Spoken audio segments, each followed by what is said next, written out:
Hello, everybody. So, as we all know, during this election, we were told everything was supposed to be on the line, that it was the most important election in the history of this country. And heading into this election, most people had a lot to be concerned about, as 2020 has seemed like a nightmare that we can't wake up from.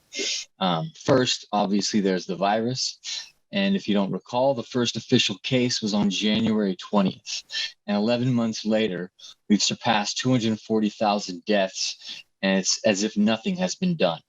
Similar to many countries around the world, in the US, the numbers today are worse than any time since the virus first showed up. Texas, along with 29 other states, have declared states of emergency because of renewed outbreaks. In several cities and counties, shelter-in-place orders have been issued again.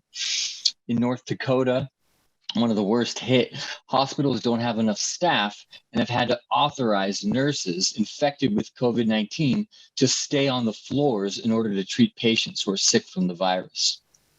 And once again, the national stockpile that we all heard about of protective equipment is about 65% lower than it needs to be.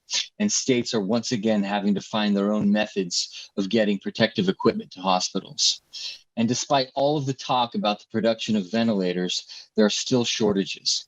In areas with large outbreaks, patients in need of being admitted to intensive care units are being turned around and sent not to nearby cities or nearby counties, but to neighboring states. Doctors Without Borders, which is a decades-old medical aid organization that usually focuses on poor and developing countries, has begun sending doctors to the U.S. because it's such a disaster. Just this week, the first cruise ship was allowed to embark on its voyage to the Caribbean, and the captain just recently sent out a warning that they've already had a report of 5 confirmed cases on the ship. Again, this is not March, this is November. And basically, we could say that the ruling class and really every single level of government, Democrats and Republicans, have accepted what's being estimated at over 500,000 deaths in the U.S. by the year's end. They've abandoned really all pretense of aggressively trying to contain the virus. Their only concern is trying to keep workers working so the profits can keep flowing. It doesn't seem to matter how many people get sick or die along the way. And if the virus hasn't affected you yet, I'm sure the economy has. Another thing that was on people's minds heading into the election. Despite their efforts to get the economy back to pre-pandemic levels, we're still in the worst economic crisis since the Great Depression of the 1930s. And on some measures, it's even worse. Since March, there's been over 67 million people who've lost their jobs. This is the largest and fastest job loss in the history of the country. Bankruptcies of small businesses are at an all-time high. That's restaurants, bars, cafes, small movie theaters, and many landmarks in the community are disappearing forever. Workplaces that have reopened have often done so with fewer workers, adding on more work. There are enormous cuts and layoffs looming in the public sector across the country. And we're likely going to see a wave of budget cuts, heavily affecting education and social services, similar or worse to the ones we've seen during the 2008 crisis. Tens of millions of people are either facing now or soon to face eviction from their homes. Already, during the pandemic, landlords have filed for over 106,000 evictions. Millions of people can't afford basic necessities and are going hungry. Since March, food banks have been running out of food before they can meet the growing need. And of course, the future of young people continues to grow more uncertain as they build up even more debt, while today they're paying the same amount of money for a much worse online version of their education. Death by suicide is at an all-time high. Depression is skyrocketing. Domestic violence is getting worse as people are stuck at home and the stress is through the roof. More people than previously recorded are dying from drug overdoses, and violent crime has been increasing for months. All of this fear and uncertainty has led to 2020 seeing the largest number of gun purchases compared to any previous year. And despite some minor changes following the wave of protests over the murder of George Floyd, the poisonous racism of this society against Black and brown people continues without pause. And the death toll from this virus has hit these communities much harder. But there's one group of people that are doing even better than before. During the first 6 months of the pandemic, 643 of the richest billionaires in the US increased their wealth by about $845 billion. From April to June, for example, Amazon saw its most profitable quarter ever. At the same time, the climate crisis is increasingly showing up in many ways throughout the country and the world. Tens of thousands of families have had to abandon their subsistent farms in Central America due to intense droughts or torrential rainfalls, fleeing to the US southern border with Mexico. Enormous wildfires are not only increasing in frequency, but also in size. 2020 was another record-setting year for hurricanes and extreme weather events. But at the same time, fossil fuel extraction remains at record levels for the United States. The ruling class has shown absolutely no sign of slowing any of this down, and the system is on a clear course to destroy most life on this planet. And now that the election is over, all of these problems remain. The system of capitalism continues to chart a different course, always on the backs of working people. Even if this virus is eventually gotten under control, this is not going to be the last pandemic. This economic crisis is far from over, and even greater attacks are sure to come. As long as profits can be made from fossil fuels, corporations will squeeze out every last drop. It doesn't matter which party is in the White House, this system still has the same plans for working people. Thank you.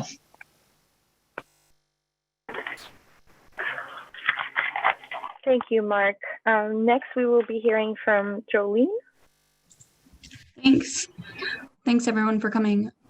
So a record 69% of eligible US voters voted this year. For some, there's a feeling of relief that Trump's White House stay is coming to an end. We won't have a president who is an openly racist misogynist who has no regard for anyone but himself.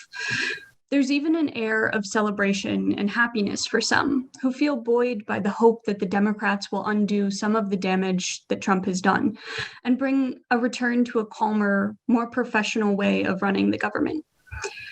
People are hoping that the Biden administration will respond to the ongoing COVID pandemic, and that an agency like the Center for Disease Control could return to using science and having spokespeople who are actually experts in their field and not just political hacks.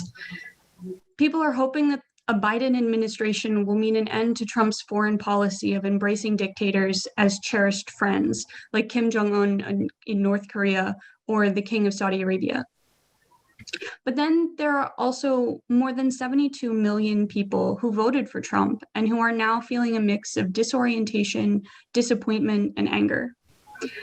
Trump and the media have attacked the legitimacy of the election and have made baseless claims of voter fraud. Trump has set up lawsuits over fraud to flood district courts around the country, and in Georgia forced a full recount. And many people believe what he says. It's been a deeply divided election, split nearly down the middle. So why is there so much confusion and disagreement about who people vote for? It's easy to check off a box to vote, but whom people cast their vote for isn't a simple matter. People are multidimensional and complicated, and we have contradictory ways of deciding who to vote for. Is our vote based on race, class, gender, religion, where we live, whether or not we're a citizen, or a number of these factors? So why did people vote for Trump? Trump's campaign this year was cut from the same cloth as his 2016 run. He blamed the Democrats for everything that's gone wrong and claimed Biden represents the rich while he represents the working class.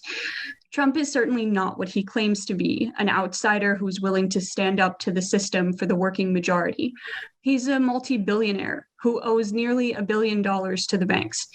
He ran on a nationalist platform claiming he would put America first, make America great again. This meant attacking Muslims and expanding the border wall with Mexico, claiming that this would keep jobs in the country and get people back to work. He attacked Black Lives Matter movements as terrorists, while he supported white supremacists and encouraged physical violence against people who responded to police brutality. Nonetheless, this year his votes from Black, Latinx, and other communities of color all increased. For some voters, his racism is perhaps less important than his appeals based on class. Maybe people believe that racism will be here with us, regardless of who is president, but the jobs that he promises are enough to win their votes. His campaign struck a chord with people who feel forgotten by this system. This is particularly true in rural regions of this country where the quality of life is declining.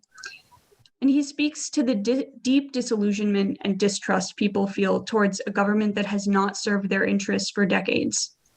Similarly, some voted for Trump because he promised an end to US involvement and funding of overseas wars and to bring the troops home. What they didn't see is his continued support of the world's worst dictators, and the fact that this year alone he increased military spending more than all other federal programs combined. As for Biden, a big part of his appeal was simply that he was not Trump. Biden's campaign represented going back to the Obama era and calming the turmoil kicked up by Trump. And who could possibly represent the Democratic Party better than Biden? His whole career of 4 decades has been built on deregulating banks and serving Wall Street, while imposing austerity, poverty, and imprisonment on the rest of us, disproportionately impacting Black people and other people of color. Biden voted for the Iraq War as well as increased military spending. He's worked to pass legislation that makes it harder for workers to file for bankruptcy, making it easier for credit companies to screw people over and landlords to evict tenants. Biden also helped pass legislation to kick people off welfare and reduce medical assistance and food stamps. For many, Kamala Harris can seem to represent a hope that as a woman of color and a child of immigrants, her ascent to the vice presidency is an opening for women and people of color to participate more fully in this system. But as California's Attorney General and Senator, she rejected increasing oversight over police and investigations into police killings, and fought against decreasing mandatory minimum sentences. She sponsored a bill to punish truancy with a $2,000 fine and or jail time. She has made a career from prosecuting the poor. Trump did not come to power in a vacuum. The support he got in 2016 came from many people's sense of betrayal at what the Democrats had done for 8 years. The hope and change that Obama ran on quickly dissolved as the Obama-Biden administrations promised over $16 trillion to bail out banks while imposing public sector layoffs and as millions of people were kicked out of their homes. We only have to look at Oakland, Baltimore, Newark, Ferguson, or Detroit to see the results of the Democrats' policies. They have overseen the increase in poverty, homelessness, and crime in our cities, and their response to these problems has been to use violent policing and mass incarceration against the victims of this system. Bernie Sanders seemed to represent something different. Sanders, an independent, spoke to the problems the 99% confront. He promoted the idea that banks and big business shouldn't control our society and that people deserve a living wage, affordable education, decent healthcare, and more. Sanders' campaign inspired people who had never been involved in political organizing before. In 2016, there were people all over the country who voted for Sanders in the primary and then voted for Trump in the general election, seeing them both as outsiders to the political establishment. But Sanders also insists that the solution to people's problems lies in elections and changing laws. And though a lifelong independent, he campaigned for the Democrats for Hillary Clinton in 2016 and now for Biden in 2020, despite his major differences with their political stands. The Democratic Party is a master at channeling protests out of the streets and into the voting booth. Over the summer, when millions of people poured into the street all over the country to protest the killing of George Floyd, some Democratic politicians went to the rallies and demonstrations. They tried to use their influence to redirect the protests and told protesters to get out of the streets, saying if they wanted to oppose racism and police brutality, they should register voters and turn out the vote so the Democrats can win the 2020 election. There are also millions of people who do not even have the right to participate in these elections. Over 5 million people with criminal records are barred from voting. In some states, like Tennessee, nearly a quarter of the adult Black population cannot vote. Overall, 1 in 13 Black Americans cannot vote due to voter disenfranchisement laws, ranging from voter ID laws to purging voter books. There's also millions of documented and undocumented people who live here, work here, pay taxes here, and raise their families here, but who are not citizens and therefore have no right to vote. There's a deep disillusionment in the population around voting. For decades, very little has changed for working people, despite all of the election promises. So 31% of those who could vote in 2020 decided to abstain. When we vote, all we can do is hope that once in office, candidates will be responsive to our needs. But even though 70% of Americans support Medicare for all, Joe Biden has promised to veto a Medicare for all bill.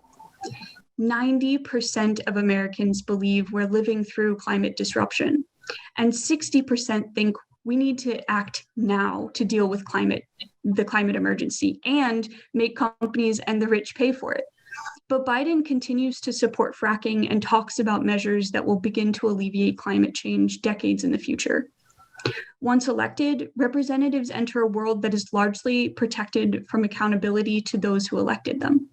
Much of the government is composed of large agencies and departments that are beyond our reach or influence, but regularly make decisions that affect our daily lives. The president nominates and the Senate approves judges for the Supreme Court, a lifetime position. And behind the scenes, millions of dollars are spent to promote judges like Amy Coney Barrett, who will serve the interests of the corporations and the right-wing political forces. Trump has appointed a record number of federal judges who have already acted and will continue to act to limit our voting rights, our rights to abortion access, healthcare, and union membership, and environmental protections. For decades, the use of executive orders has also been increasing. Both Obama and Trump signed an unprecedented number of executive orders, bypassing Congress. Trump used this power to expand coal mining on federal lands, ban transgender students from using school bathrooms corresponding to their gender identities, and increase the power of authorities to deport people. Even by the broadest stretch of our imagination, we cannot pretend that the elections are a real tool for us to have any significant say over the plans that this government makes, to hold them accountable to us, or to win the changes we need for a better life. But it shouldn't surprise us, really. As the famous poet and activist Audre Lorde said, the master's tools will never dismantle the master's house. Instead, we must set our sights on finding the tools which will serve our own interests. Thank you. Thank you, Jolene. Next, we will hear from Sarah. All right. Hi, everybody. Bear with me for 1 sec. I'm going to try to share my screen.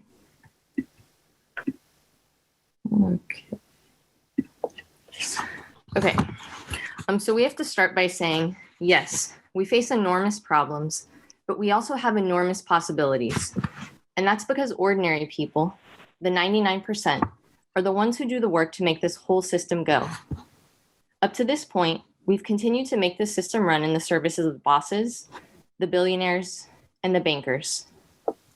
But we could choose instead to build a system that works in the interests of everyday people, one that's based on meeting human need and not on generating profit, and one that works to preserve a living planet instead of drilling, mining, and burning it into oblivion. It's also important to say that the problem the last presenters discussed are not specific to the United States. And that's because the tyranny and violence of capitalism has encircled the entire globe. So it's no surprise that the rise of the far right is also a global phenomenon. In the US, Trump has been the representative of the deeply racist and nationalist right wing, but he has his counterparts all over the world. In India, Prime Minister Modi's rise to power has been fueled by a wave of virulent Hindu nationalism and violent attacks on Muslims. In Brazil, President Bolsonaro has blamed indigenous people for the forest fires that have swept the Amazon, even though the mining and logging interests are the real culprits. He completely downplayed the threat of coronavirus, saying, "All of us are going to die one day. We have to stop being a country of sissies." And in the Philippines, President Duterte told the police that if they had problems with curfew violators, they should shoot them dead and send them to the grave. Although these are global problems that we face, we have to begin to attack the problems in front of us by organizing where we're at. And just look at what the last year has shown us. It's social movements and collective actions that produce change, not the 30 minutes we spend filling out a ballot. That's the real lesson we have to draw from this period, to organize and mobilize our own forces, instead of relying on the bosses and the politicians to make the changes that we want to see. So let's think about some of the problems we're facing, the things that have everybody feeling so anxious and so nervous about the upcoming period. If we're worried about massive budget cuts to public transportation and other public services, let's look at what people did in Chile. Chile has one of the most expensive public transit systems in the world. And when politicians decided to raise the fare by 30 pesos, it sparked a massive social movement. What started as a simple fare evasion protest by students was fueled by a deep outrage at the inequality in Chilean society. The slogan of the protesters was, "It's not about 30 pesos, it's about 30 years." Poor and working people were fed up with 30 years of privatization, deep cuts to social services, and exploding levels of inequality. At the time of the protests, 70% of Chilean workers earned less than $700 a month. Workers in Chile responded to the situation by calling a general strike. Dock workers, miners, teachers, government employees, airport workers, and more participated in several cities. There were huge protests, blockades, and marches throughout the country. When over 1 million people took to the streets on October 25th in 2019, President Piñera was forced to withdraw the fare hikes. If we're worried about the Supreme Court denying abortion rights to women, look at what people just did recently in Poland. A recent Supreme Court decision banned nearly all abortions, except when the mother's life is endangered or the pregnancy is a result of rape or incest. In the days after the ruling was announced, hundreds of thousands of protesters have taken to the streets. On October 28th, 430,000 people participated in more than 400 demonstrations around the country. So far, the government has been forced to say that it will delay publishing the ruling, which means it won't yet become law. If we're worried about Trump stealing the election, look at what people did in Belarus, where President Lukashenko has been holding on to power for 26 years. On August 9th, he was re-elected in a rigged election. The people of Belarus immediately took to the streets. They faced intense government repression as police violently attacked protesters and arrested almost 7,000 people in just 5 days. Many protesters were hauled off to prison in unmarked vehicles, where they were tortured with electric shocks and brutal beatings. In response, hundreds of women decided to hold their own protest and formed a huge chain in the capital city of Minsk. The march ended peacefully, since the police were caught off guard and were afraid to be seen brutalizing women. This emboldened other women across the country, and thousands soon flocked to the streets to play a leading role. They taunted the masked and heavily armed police, shouting, "Only a coward can beat a woman." Most recently, opposition leaders threatened a general strike. The government arrested strike organizers, threatened to fire workers who participated, and dismissed 300 student activists from their universities. Although the strike failed to materialize, 200,000 people took to the streets after the announcement, in a small country of just 9 million people. Lukashenko hasn't yet stepped down, but the people of Belarus are shaking off the shackles of decades of authoritarian rule and building confidence in themselves and their own forces. If we're worried about overcoming the cancer of racism and the deep divisions in this society, look at what the people did in Lebanon, where vicious sectarian divisions are the primary legacy of imperialism. The entire society is structured to keep people divided, with a power-sharing agreement that allots government positions, jobs, and benefits on the basis of religion. There are 18 different religious sects organized, ranging from Armenian Catholics to Druze to Jews to Shia and Sunni Muslims. These divisions were the basis of a 15-year civil war that tore apart the country. At the height of the Civil War, militiamen would stop civilians and ask for their IDs. If the person belonged to the wrong sect, they'd be shot on the spot. And yet, when the government tried to pass a series of tax hikes in 2019, including a fee on WhatsApp usage, hundreds of thousands of protesters took to the streets in a series of marches that cut across all sectarian divisions. In a country where unemployment reached 46% in 2018, and where the top 0.1% have the same share of national income as the bottom 50%, there was a tremendous resentment and anger at the ruling class. The slogans of the protesters show that they understood themselves to have more in common with each other than the ruling class, and that they had a common enemy, the politicians and the system that keep them impoverished and powerless. Chants have included, "The people demand the fall of the regime," "Down with the rule of thieves," and all of them means all of them, meaning all of the politicians must go, every single last one of them.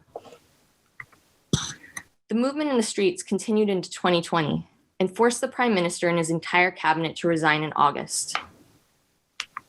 The Lebanese people have learned through their struggle that it's not enough to reshuffle the politicians in the same system, so this is just the beginning of their fight. And think about what the fight against COVID has showed us. Safety protocols and PPE weren't gifts from the bosses or the politicians. They were things workers won only when they fought for them. Again, it's our collective action that produces change, not the people we vote for. Just think back to the beginning of the pandemic. In Detroit, bus drivers initiated a one-day strike to protest unsafe working conditions. Within just 24 hours, their demands were met, including the hiring of more cleaning staff to disinfect the buses, as well as access to restrooms, gloves, masks, and disinfectant wipes. In Oakland, bus drivers simply stopped collecting fares and had passengers board through the back doors to ensure their safety. In Australia, workers at a supermarket distribution center walked off the job to demand protocols for physical distancing and sufficient hand sanitizer, and their demands were immediately met.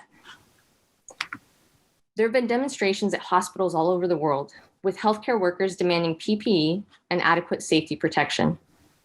On May Day, for example, healthcare workers participated in demonstrations at 139 hospitals across the US. And if there's any lesson we should draw from this summer, it's that a social movement is what changes the world. After the police brutally executed George Floyd, millions of people poured into the streets. They held signs that proclaimed, "Black Lives Matter," "I can't breathe," and "Enough is enough." These protests represented a huge cross-section of society, and many of the participants were people who had never been active before. In a time period where racism and other divisions seemed to be tearing the working class apart, the protests showed us a different possibility. There were marches in small towns, big cities, the West Coast, the East Coast, the Midwest, in every single corner of the country. Part of the beauty of the protests was they showed us that COVID isn't the only thing that can go viral in this time period. Social movements can be contagious too. The protests soon spread all over the world, with demonstrations in cities as varied as Johannesburg, Paris, Mexico City, Tel Aviv, and Tokyo. In all of the social movements we've looked at today, people have just begun to take up the fight, and we know the changes that have been won so far are not enough. And what all of these social movements remind us is, who really has the power? It's the 99% that do all the work to make the system run. Workers in the US have much more in common with each other than we do with a Republican billionaire TV star or a Democratic former vice president who represents the rich. Just as in Lebanon, where people overcame deep sectarian divisions, we too can't afford to let the bosses and the bankers continue to divide us and turn us against each other. All over the world, we see the 99% taking matters into their own hands and depending on their own organizing and their own activity in the workplaces and in the streets. That is where our power lies. And that is the power we need to depend on in the months ahead. Thank you very much, Sarah, and to all of our speakers today. We will proceed now to the discussion portion of our event. But before we do so, I just want to remind people and let some people know that might have not been on the call yet about our next event, which is titled The COVID Crisis, The Response in France. This will take place on Saturday, December 5th, where we will be joined by activists from France who will be talking about the organizing that is taking place around the irresponsible response to the COVID pandemic by the French government.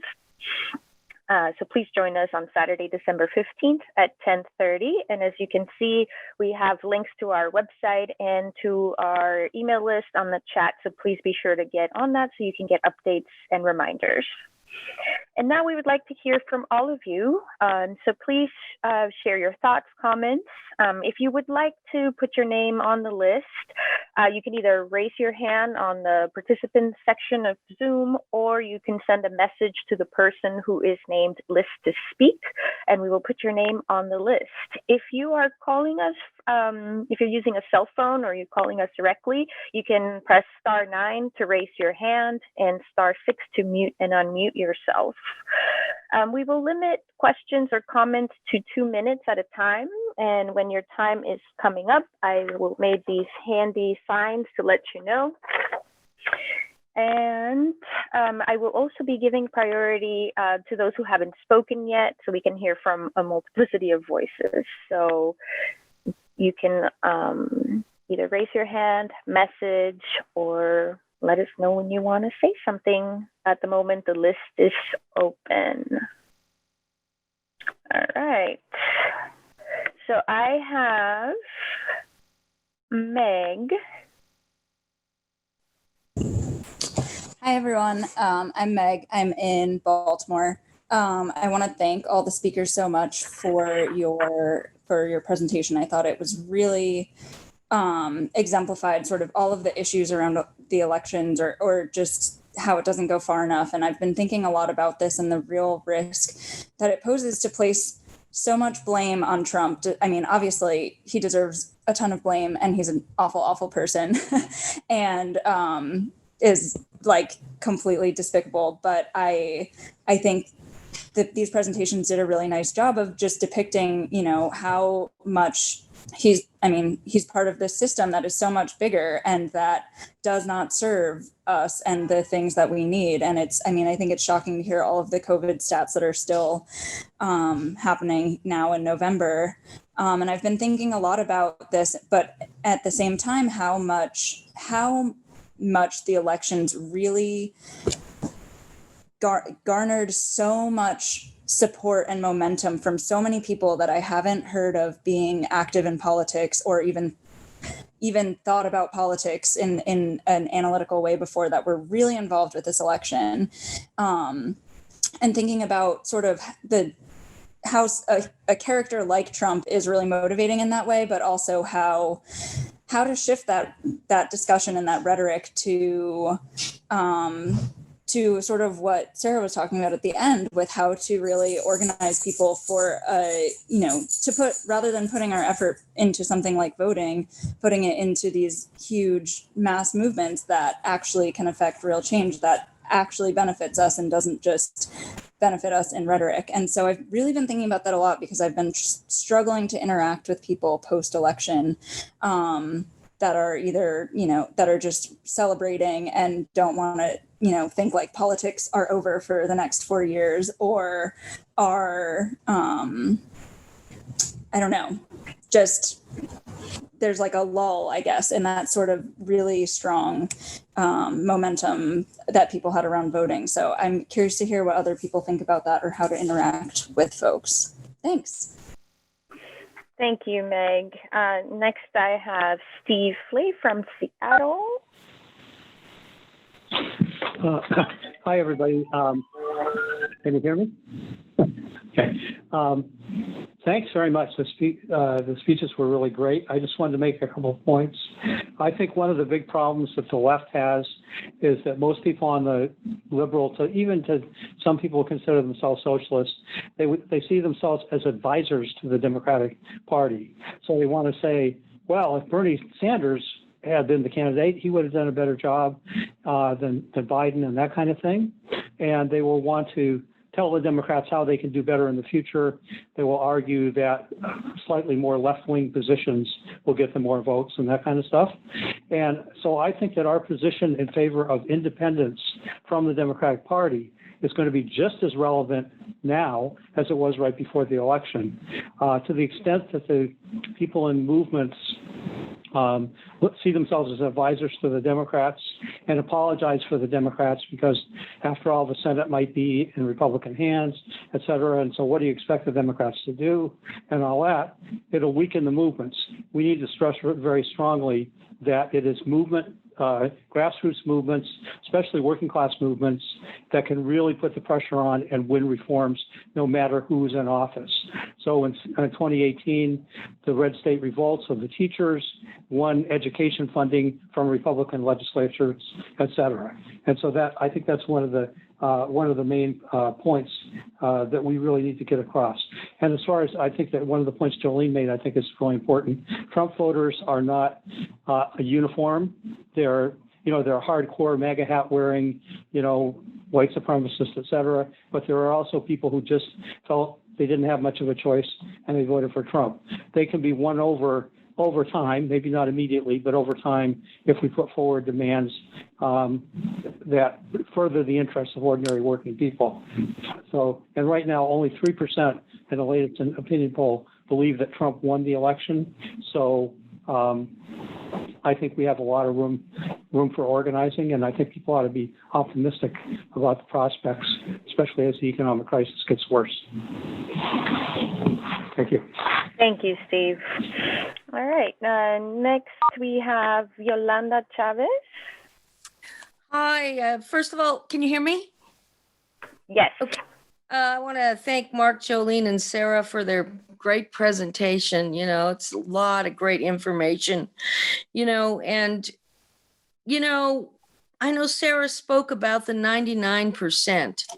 And those are the masses of people, and thousands of people have hit the streets in protest for different things, in this last year, Black Lives Matter, the virus, all the voting stuff. But, the thing about it is that, where is this going to go? Okay, they've hit the streets. Now they think, okay, well, we got Trump out. All right. But so now Biden is going to take care of it, and I'm telling folks that, the Democratic Party gave up the working families decades ago, and there's not a bunch they're going to do right now. But, most of these folks, they're uneducated politically. And there was so much red baiting going on during, this presidential election and stuff. And I think that one of the things that needs to happen, and I'm not sure how it's going to happen, but, nationally, people got to get educated, politically. They don't, they hear, oh, they're leftists. Oh, my God, what's going to happen? I said, well, I thought you liked, having everyone being able to go to school and having health care. That's all we're talking about here. And it's just about educating folks, because a lot of people don't really understand what's going on, but they do want a change. And I think, if we're going to move this thing anywhere, we have to have some sort of organization for folks that we can pull all the forces together to move it in the direction that we want it to go. All right. I don't know if I lost you or... You did not lose us, and we did not lose you. I heard a bleak and, You were fine. All righty. So next I have Axe, and after Axe is Buddy.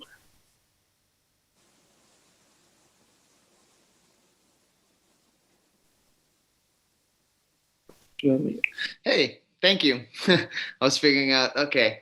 Yes, I'm unmuted. Yeah, I appreciate all the comments as well. And I think, as people already mentioned, that there's these really deep divisions going on in the midst of everything that we just heard in these presentations. And to me, it just raises the question of, what are working people and what are people gonna look for and do, and what are the potential different potentials that are held out to us. So I think, to me personally, a lot of my coworkers sort of agree more with a sort of conservative viewpoint on the world, and but by any means, it's not like people don't understand a lot of the drawbacks that these institutions and parties and politicians, that a lot of it is a dead end. And a lot of people understand that, even though they still vote either way. And so I think, to me, it's been really interesting to see that, and to engage people in a conversation, and to see the amount of ground that you can cover just in one conversation, where you start off and where you can end up. And I'm curious, in my own experience, it seems like this is really a time period where people, thank you, are sort of looking for answers. And yeah, I'm curious if, what other people in this group, if there's people, and what your experiences have been just talking with the people around you, in your family, at work. And do you feel like people are really dead set on something and it's difficult for them to look over the fence, or have you sort of seen people, more flexible, I guess? Because I've been surprised, even with the more conservative people, when you talk about the essentials and then the basic necessities, there's a lot of common ground to be found. Thank you. Thank you, Axe. And next is Buddy. Hey everyone, thanks to the speakers. That's a good little way to orient everyone. I think I was really frustrated just during the whole Trump administration by the total lack of political education within my union. I don't know.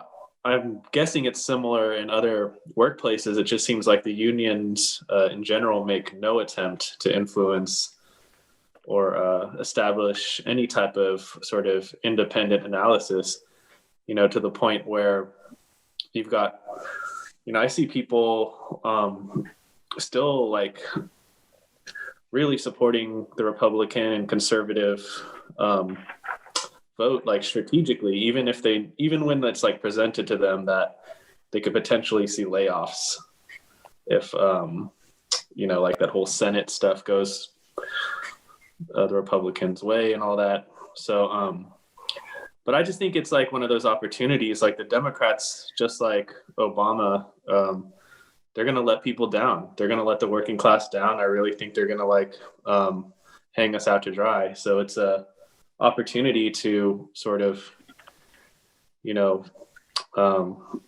try to pull people out of that, the illusions, the misconceptions they have. So. Okay, thank you, Buddy. Next, I have Nadine, and then after that, Maria. Hey, y'all. I appreciate the speakers, and I, at the same time, I'm fuming. I want us to start thinking differently. I want us to start interpreting the signals in society from a completely different perspective. I want us to start taking care of each other's basic needs on a daily basis and putting aside some of these other larger kind of macro needs. And I think that part of what happens is people get really confused. And I think it's a design of the capitalist structure that people are confused and unable to make decisions or participate because the system is structured to get us working against our own needs. And I want people to, when Sarah talked about all these movements all over the place, thank you, 30 seconds, all over the place. It's, to me, what did it do besides take us to the street? Did it take us to the table to eat? Thanks. Thank you very much, Nadine, for that. And next I have Maria, and after that, Begonia. Well, hi everyone. My name is Maria, and I'm a student here in the Bay Area. I really hate speaking in big crowds, so here we go. And I also thank you so much for everybody who came today, and also the speakers, but for the people who came today, it really means a lot. Yeah, so I heard a lot of really good comments here, and answering a bit X's question, what I've been hearing a lot of people saying this past elections is either they put a lot of hope in one of the candidates or they would just settle for the lesser of two evils. And the sad thing is that I don't think this is a problem only in the US. I think it's like in some parts of the world that I know of, this happens too. We settle for very little. And I think the problem that we are facing right now is that we need also to expand our imaginations of what is possible. And something I wanted to invite everyone who came today to ask yourselves is, what do we want to change in this world? Like, if you could think of a possible change, what that would be. And I hope that whatever the answer that comes up to you is a very ambitious question. Answer, I mean. So we just don't settle for this billionaire or that billionaire. And I think overall, I think we just don't need to also wait 4 years to start working on these changes. The good news is that we can really start right now, whatever you are, whatever age you are. And I think that's really how the change will come about. We just need to find the determination inside ourselves to just do that and really implement those changes. So yeah, thank you so much. Thank you very much for that, Maria. Next I have Begonia, and after that, JJ. Hello, everybody. Can you hear me? I'm wearing a mask. We can hear you, and we can tell you're wearing a mask. All right. Well, I'm outdoors, so I need to be wearing a mask. So the first thing I wanted to say about this election is that, we need to understand that Biden didn't win. It's that Trump lost. It was incredibly close and too scary for my liking. It's not that I'm so much a Biden supporter, but I'm definitely not a Trump supporter. It was more of a matter of character. But to me, it's really simple to explain to people why Biden and Trump are not that different.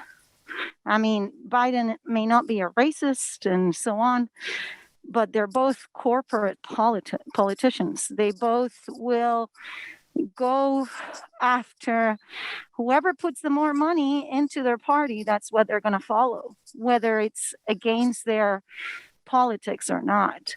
So we need to understand that. And the other thing that we need to understand is that maybe Trump may not run for office again, but he has a big family. And Trump isn't gone. Maybe he himself may be gone, but there's so many family members that are going to be doing the same thing, I think.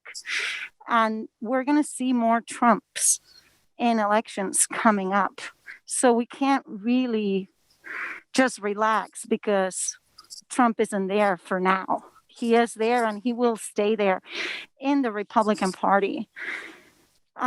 So it's important to understand, that we can't just back down and relax, and to explain to people that it's really simple. It's corporate America that only has the interest of the richest at hand.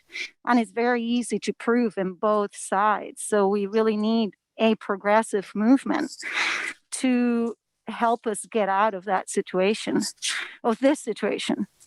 The other thing I wanted to mention really quickly is that I am one of the thousands, millions probably, of people that pay lots and lots and lots of taxes in the United States and cannot actually even vote. So they love my money, which I don't have a problem sharing, but I cannot vote because I'm not an American citizen. But in order for me to become an American citizen, I actually have to be given up my other citizenship first, which I have a hard time doing, because then I wouldn't be a citizen of any country until the US allows me to be an American citizen. So it's a double sword, that's for sure. And it's really depressing that I can only speak, but I can't cast a vote. And I actually sent Joe Biden and his entire team 2 emails every month this entire year to ask him, what were you going to do about that? What are you going to do about people that have been living in this country for 15 years or more, paying taxes, being good citizens, being good community workers, and you don't allow us to vote? And I never Begonia, got one response. So thank you so much for sharing that. I apologize. I have a long list of people, but thank you so much for sharing that. Thank you. All right. So next I have JJ. Hey, everybody. Can you hear me? We can hear you. Not anymore. Hello? Now we can hear you. Okay. I just wanted to thank all the speakers for presenting. Your presentations are really good. And all the people who are, giving comments. I really appreciate it. But I just wanted to comment on like trying to talk to people at your workplace and stuff like that, and like trying to educate people. That was brought up a couple times from some people that just spoke. And, like we can't rely on unions or the TV or the internet to really educate people. We got to be the people that, patiently explain stuff when we're working with our coworkers and stuff, because that's really how people are convinced. It's not about like a video that someone's seen or an article. Those are kind of just tools, and there's a lot of tools. I mean, we can use, but really just like patiently explaining to people about, about current events and things about in the past that happened in the past, that's the best way to actually convince somebody. So when we say we can't convince someone that's a Trump supporter or a Biden supporter, we just got to do it by not talking at them, hear what they're saying, because, the personal is political. So everything in their life, you can really dive in deep and really analyze it and help them come to better conclusions. So, I'll personally work in a more conservative workplace, and I run into this problem a lot. So, I wouldn't say I'm very good at it, but I do have experience. And, you just got to really not get into a yelling match. You really got to just hear what they're trying to say. Because at the end of the day, those Trump supporters are angry about something, right? That anger is real and it's valid, but it's just misguided. They're just pointing in the wrong direction. So you just got to help them to understand the root of that anger is not a black person, it's not a Mexican person. It's Trump and it's the motherfuckers he represents. So, which is, excuse my language, but that's what we got to get people to see. And that doesn't happen through like one time talking. It happens through, constantly having conversations over and over patiently. It's a hard task, but that's how it happens. It's not going to be some big event. It's not going to be, a huge turnaround, somebody. It might happen like that, but really it happens through the constant break room conversations. Keep talking to people, let them trust you, let them get to know you, and keep talking. And that's how you convince people. And that's all I got to say. Thank you. Thank you, JJ. All right, so next I have Aiden. And after Aiden, I have Haley Coop. Yeah, hello everyone. I guess I wanted to share just watching in the slideshow and looking at all the pictures. I think that, to some extent it's easy to get demoralized in this period, but, look at everything that's happening over the world and that even happened in the US just a few months ago. There are just millions and millions of people who are out in the world protesting, who are fighting, who are really struggling against their situation, against oppressive, tyrannical governments, against austerity, against corruption, against all of these different issues. And I think that, while it seems impossible at times that there's any avenue for change outside of, voting for one representative or the other, or, just campaigning, I think that, this entire year demonstrates that there are many things we can do outside of that can really bring about the kind of transformative change that we need, and that really show how when people organize themselves, they can really transform the world. And I think that, that's a message that is really important now. And going into the next few months, we do have the power to transform our world if we organize ourselves. Thank you, Aiden. And next I have Haley Coop. I think this is you who I'm unmuting. Hi, guys. Can you hear me? Yes. Great. So first of all, I wanted to thank all the speakers. All the information was really great and well presented, so thanks for that. I just kind of wanted to tap into how capitalism has a way of brainwashing people, and the prospect of getting rich and having it, quote unquote, taken away is worse than voting in a way that's going to keep themselves in the position that they're already in. There's kind of like this perverted sense of rugged individualism, and it's drilled into people's brains. If you specifically were to just work a little harder, then you would look like the people at the top. But the people at the top already know that's never going to be the case for them. We're never going to allow that to be the case for them. In my job specifically, I work with a lot of construction workers and on state contracts. So everyone on the job is unionized. And I'm there and I see a crane on the job with a big Trump sticker on the side that says, "Build the wall and crime will fall." And they've kind of subscribed to this idea that's been sold to them for so long. And it's so well advertised in this very strict union setting where these guys are getting great benefits, great salaries. And, if the Republican Party or even just the ruling class had the chance, they would squash any union they could like a bug to make sure those people got as little as possible for doing the high risk work that they do. Just thanks for hearing me out on that. And that's all I have to say. Thank you. Thank you for sharing. All right, so next I have Jesse, and after Jesse, I have JC.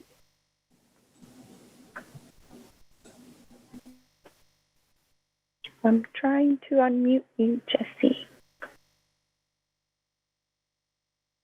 Okay, I cannot unmute Jesse at the moment, so we're going to go to JC.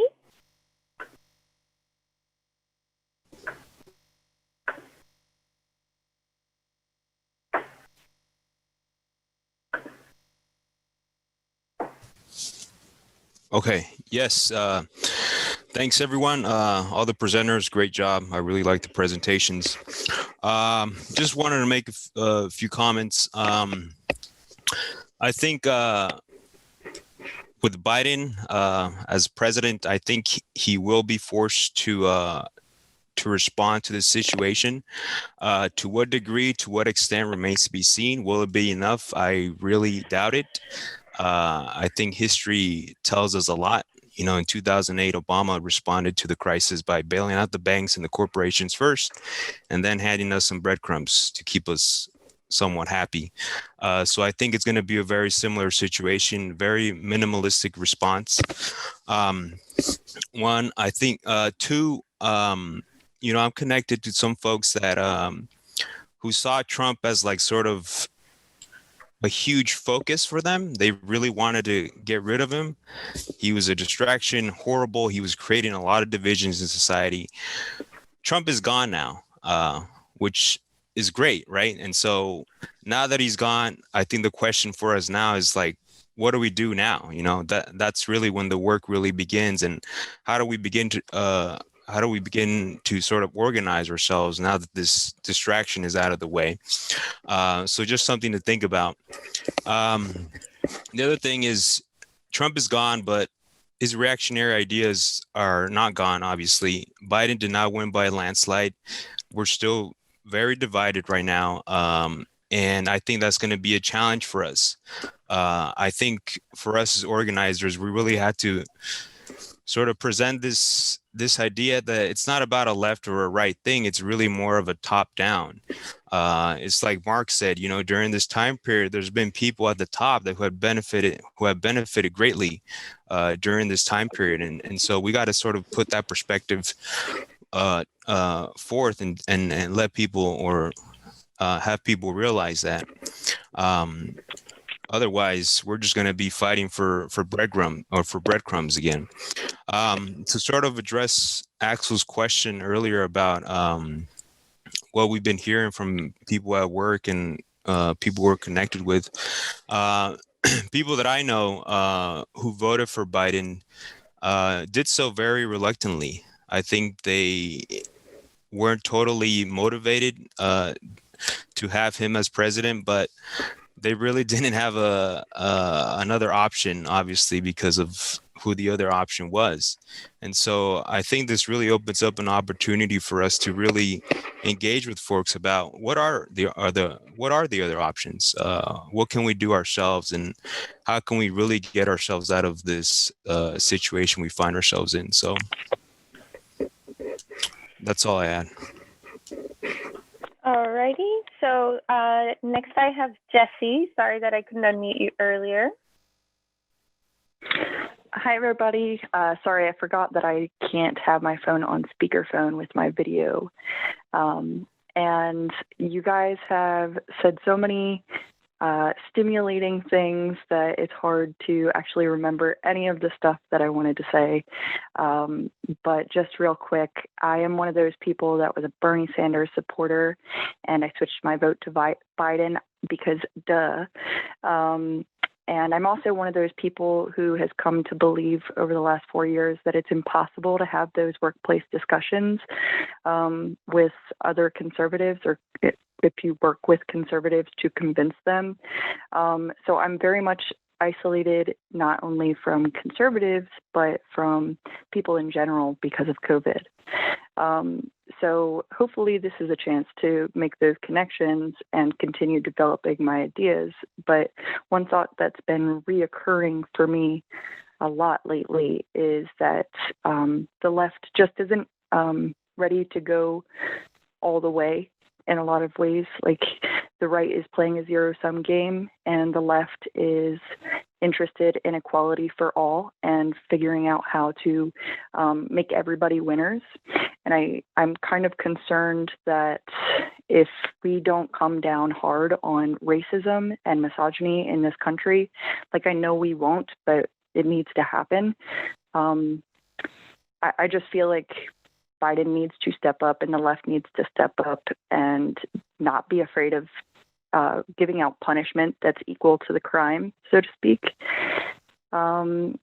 and along similar lines, I'm concerned about how ready Biden is to extend a hand to the right, to the other half of the country that voted the exact wrong way, according to history, and to say, like, no problem, guys, you're going to be equally represented in my government.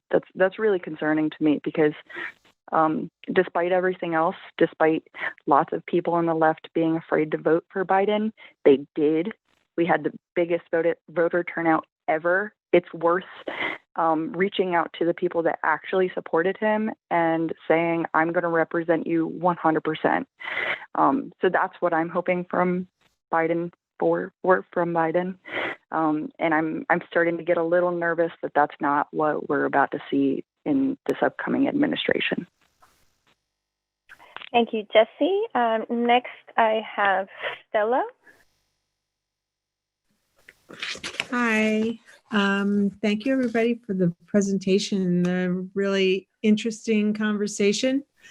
I'm with you, Jesse. I can't remember everything I wanted to say, so I've been trying to scribble down notes so I can remember. I think it was, I'm not sure who it was talking about, like having to vote for the lesser of two evils, which is what I've been doing my entire life. My first time I voted was for Reagan, and I really didn't think that we could go any lower than voting for a B-movie actor as president. And then it just went downhill. Then we had the head of the CIA, and then we had George W., who was nobody, and then we had Clinton, who was like, they sold us Clinton on this fantasy that he was like this guy in the 60s that protested against Vietnam. And then he got in there and cut welfare and made it this welfare to work bullshit. And it's just like, it just gets worse and worse. And then Trump, this is like, I don't know what we're going to see in 4 years. I mean, is it even going to be? Is it going to be Caligula's horse? I mean, what the hell kind of, what are going to be our choices after this? And I don't really feel that Biden, I would guess if you asked people if they voted for Biden or they voted against Trump, that probably 70 to 80% of the people that voted against Trump. And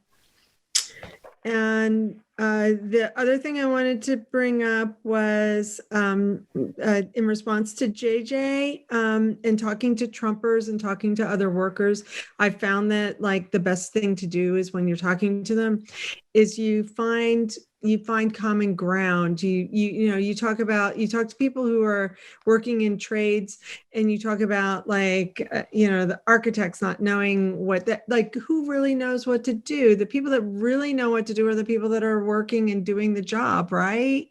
And that really kind of brings people in because they know their bosses don't know jack shit. And so that's kind of what I've been working on from that angle.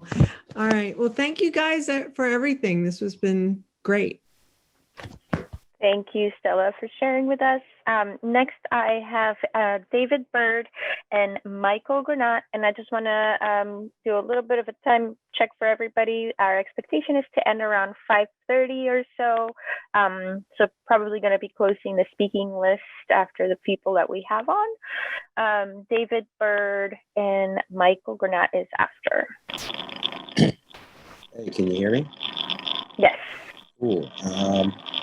So there's sort of a lobotomy happening on the right. The Tea Party people, the Trump people, divorcing from the mainstream Republicans. The whole George Bush administration embraced Biden. So that should tell you right now where Biden stands when they didn't fully endorse, but I bet the farm that they went and voted for Biden on election day. So illusions in any of the bourgeois politicians is a fool's errand. And we need to have the same kind of psychological type of lobotomy on the left hemisphere politics and stop pining for, begging, or hoping that the left, represented by the Democratic Party, is going to do anything for the working class. We need to let that go. We need to let that go.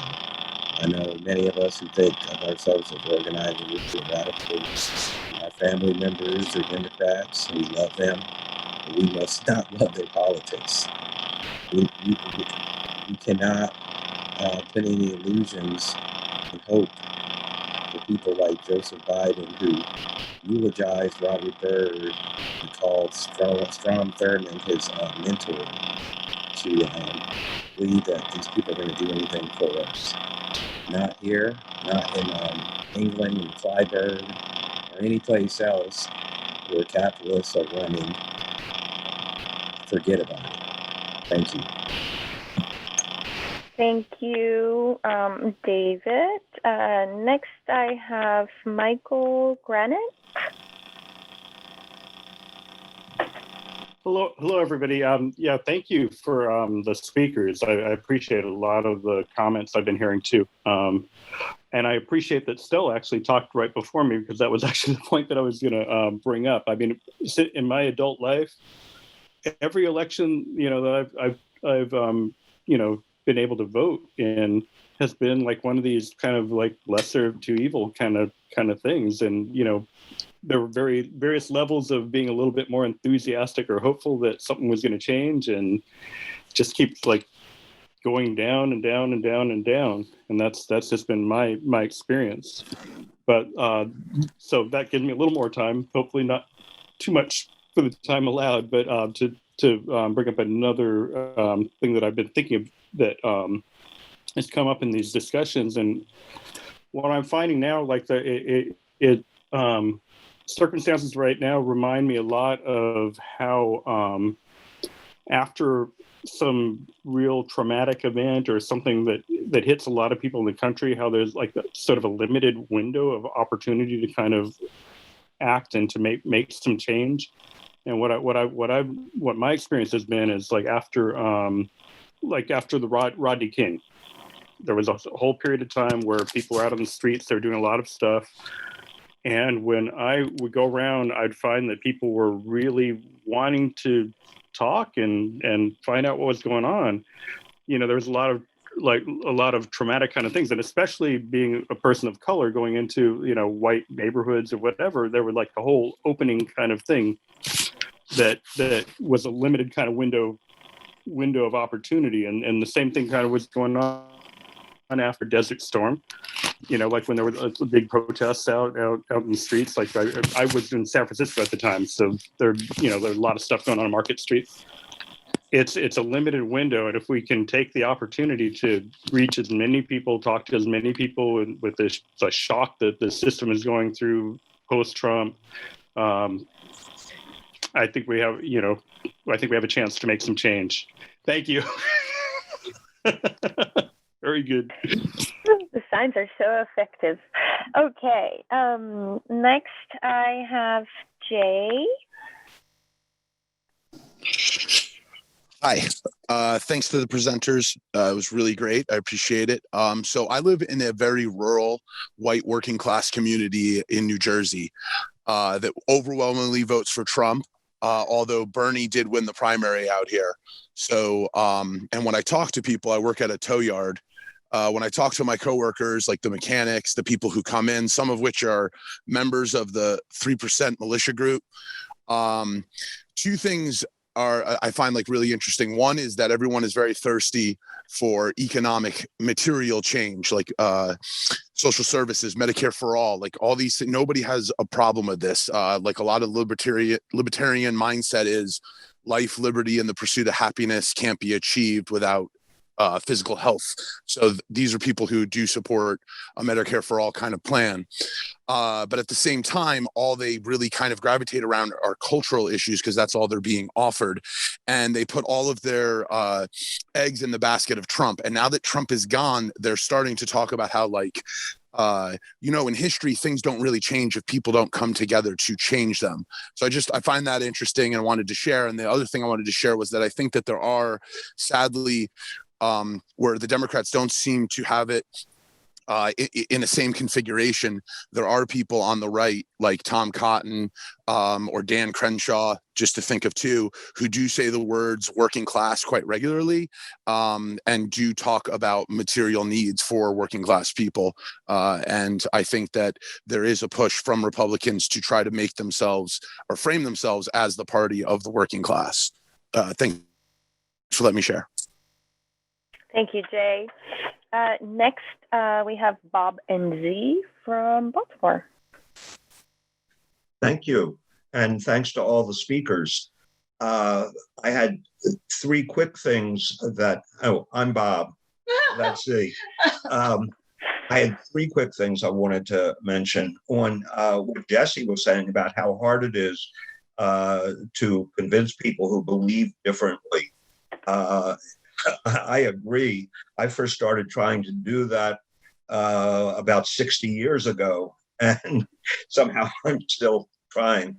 But it's possible. It's absolutely possible. And to me, the most important thing is listening to them before you start talking to them, making listening an integral part of what you're doing so that you can say something that speaks their concerns, to their issues, and find the way to connect what their expressed needs and feelings are with what you think the solutions are. The second thing, I wanted to go back, way back to the presentations, to one thing that Sarah said, and I just want to emphasize that, and that is that just as the Lebanese people in struggle have been overcoming religious sectarianism, which has really divided their society, it inspires me that we can deal with the really difficult problems like racism that divide working people in this country. And what we need to look for are the things we have in common.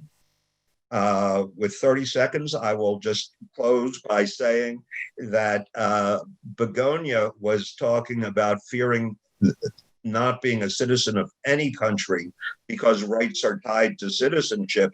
And I agree, that's such an important thing. Our struggle is the same all over the world. We should be fighting for a world where it doesn't matter where you came from. We are one world, the 99%. Thank you, Bob. So now we're going to end with the remarks from our speakers, starting with Sarah. Okay, thank you everybody so much for such a rich discussion. I tried to note down a couple things that stood out to me during the discussion. Jesse, I totally hear what you're saying about, you feel like you really want to see Biden step up to this time period and respond to the horrific racism and attacks that we saw under Trump. But I think if we're waiting for Biden, we'll be waiting for a really long time. David Byrd that spoke pointed out that this is a man that eulogized Strom Thurmond. And so I think when we say we need to organize and mobilize our own forces, a really concrete way to think about that is what happened in Boston in the aftermath of the Charlottesville protesters. There were white supremacists that called a quote unquote free speech rally, and 100 of them showed up and they were outnumbered by more than 15-1. Basically, thousands of people encircled them and shouted them down, and they weren't able to get their really vile and hateful message out, and they had to kind of leave the city with their tail between their legs, as the saying goes. So I think that's really, we have to look to ourselves in this time period to make the fights that we want to make. And then Yolanda and Nadine, I think, asked really important questions. Yolanda said, where will this go? What will happen to the movement in the streets? And Nadine said, well, what did the movements really do besides take us to the streets? And I think those are really important questions. And that's part of what we're trying to say is there is no doubt that there will be continued social movements and social explosions in the coming time period. We're going to be facing a wave of budget cuts, of evictions, massive unemployment, growing homelessness. A social movement is coming. There is absolutely zero doubt of that. The question is, where will that movement go? And that's where the intervention of people now is so important, that we have to talk to people around us and convince people that this movement has to go in a completely different direction. And I think that gets back to then Maria's comment about what is it that we would want to change about the world, and that we have to dream big. There is no option now except to dream beyond the limits of our imagination. Climate change, systemic racism, police brutality, the end of the earth. It means we really have to organize and mobilize ourselves for a different kind of fight. So thank you, everybody, for being here, and thank you for such a great discussion. Thank you, Sarah. Next is Jolene. Yeah, thank you, everyone. I guess we're in this period where a lot of people are like, wow, we have to do something, but it feels very like it doesn't mean that I have to do something. It means we have to wait for somebody to do something. And I feel like, hoping doesn't take much time in the day. We can hope constantly in the back of our minds while we, do the dishes or whatever else. But the questions that we're facing and the issues that we're facing, we have to take action on. And I really liked what Michael had to say about this limited time window. I think this whole pandemic, the past year almost, has been this time window where, we're able to talk with people after the first surge of COVID, after the George Floyd protests, after the second wave of COVID, anyways, and we can talk with people and their perspective on who is taking care of society. A year ago, nobody was talking about essential workers. People thought that the working class didn't exist, or these were the conversations that I could have with people. Now people understand that our world doesn't function unless working people go to work and actually do the work to make society run. And so we have to be using this time period to really talk with people, like other people have said, on a really personal basis. And I guess what I also wanted to bring up is, if we think about the last time that Biden was going into a presidential office, as vice president, he was coming in in 2008 after the financial meltdown and economic collapse. And it took 2 years before Occupy and, by 2011, where you had, the Arab Spring, whole movements and, demands for the fall of dictatorships around the world. And then also, huge movements in the United States around Occupy and Wisconsin and everything. And so if we think in, 2 years from now, where do we need to be? How many people can we be connected to now? If I'm angry and frustrated about the way that things are going now, I can be angry enough to invite 5 people to come to these types of events and talk with them afterwards and discuss the news and see what are people ready to do for ourselves. And I think that's really what it's going to depend on for the direction that it goes. So it's why we put on these events, and we hope that they can be useful. But it's also, I hope that we can all become more organized and solidified in what we think has to happen. It's and I think we're going to need revolutionary organizations to put out a perspective to say that the working class could run society, and we don't have to depend on these exploiters. So thank you. All right, thank you, Jolene. Next is Mark. Well, I blinked and all of a sudden the event is over. I mean, thanks for such a engaging discussion. It's hard to say anything that, people haven't already said. But I mean, the one thing that I keep thinking about is when you look at the election results and you see, how Jolene said that in terms of the electorate, it was the largest turnout since 1900, which is still pretty low for other countries, but nonetheless 70% roughly. And it's just split right down the middle. And, you have people pouring into the streets in celebration. And today, obviously a lot less, but pouring into the streets in just complete outrage.